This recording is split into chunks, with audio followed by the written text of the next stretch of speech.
અટકાવવા પ્રખ્યાત સિતારવાદક અનુષ્કા શંકર અને પીઈટીએ ઇન્ડિયાએ કેરળના થ્રિસ્સુર ખાતે મિકેનિકલ હાથી કુંબારા કન્નનની ભેટ આપી।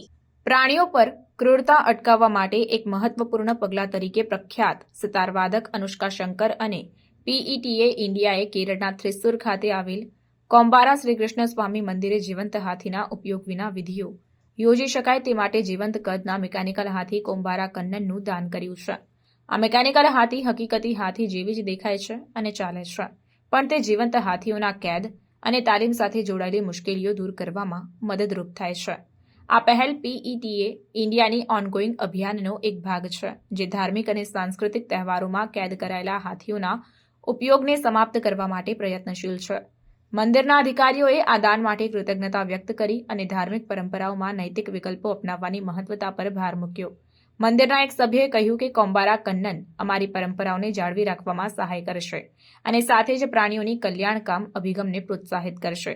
અનુષ્કા શંકરે પ્રાણીઓ માટે માનવતાવાદી અભિગમ અપનાવવાની જરૂરિયાત પર ભાર મૂક્યો।